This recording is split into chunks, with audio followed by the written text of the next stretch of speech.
En primer lugar, un rechazo a esta media sanción, no solamente por lo que significa para los entrerrianos esta ley, sino por cómo se da. Tener que llegar a una sesión especial en donde el peronismo, a través de 4 votos, le da esta ley al gobierno provincial, no hace más que convalidar una estafa, ¿no?, a todo el pueblo argentino. Como ustedes saben, las deudas que se tienen que pagar y los intereses de deuda que los entrerrianos estamos pagando con ajuste a nuestro salario, como en el caso de los estatales, con ajuste al presupuesto de salud, con ajuste al presupuesto de educación, es una deuda externa que tomó en principio Bordet en su momento cuando Frigerio era ministro del Interior del gobierno de Macri, que no tenemos muy bien en claro en qué se gastó. Digamos, ¿no? Entonces hay un problema de base con este tipo de deudas que tienen que ver con que no hay en ningún momento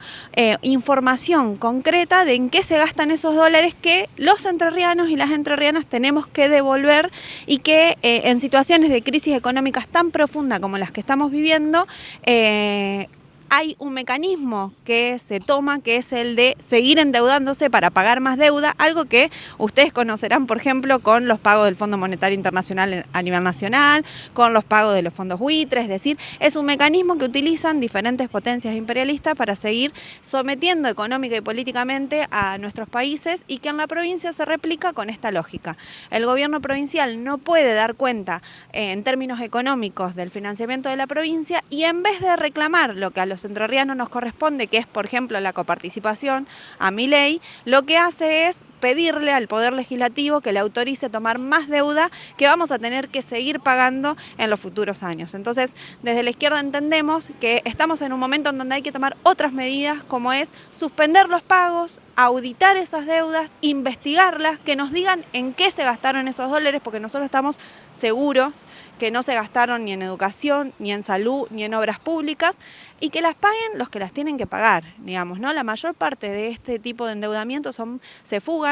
y son parte de la especulación del capital financiero, y nosotros creemos que hay que cortar ese chorro y empezar a pensar en cómo se paga la deuda que es con el pueblo. Bueno, ya los intereses de las deudas que se vencieron las pagaron con el recorte de horas extra a los estatales, con el techo a las paritarias, con el recorte a los presupuestos de educación y salud, y ese es un mecanismo que sigue pasando, porque no se discute, por ejemplo, el aumento progresivo a los impuestos a las grandes fortunas, que en Entre Ríos las hay. No se discute una reforma tributaria para que los entrerrianos paguemos menos impuestos y paguen más los sectores concentrados, como son el agronegocio, como son los bancos. No se discute cómo empezamos a pensar cuentas que no tengan que ver con estar atadas a estas deudas, sino más bien a que lo que se produzca se utilice para beneficio de los entrerrianos y las entrerrianas. O, como te decía recién, Frigerio no le está pidiendo realmente a Milei que le pague lo de coparticipación que todavía nos deben,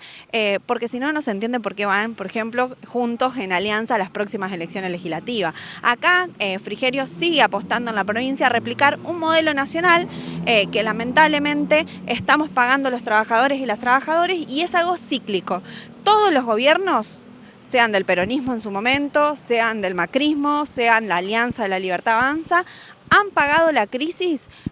apretando y ajustando al pueblo trabajador. Por ahí también es necesario decir que hay otros caminos. Yo te mencionaba recién el no pago de la deuda, que es una medida soberana que podríamos realizar, investigándola para que efectivamente se pague lo que se tiene que pagar, y no la usura que significa estos mecanismos de sometimiento económico. Pero además también hay que decir que acá hay un montón de medidas que se podrían tomar, como te decía, el impuesto a las fortunas de manera permanente, de manera progresiva,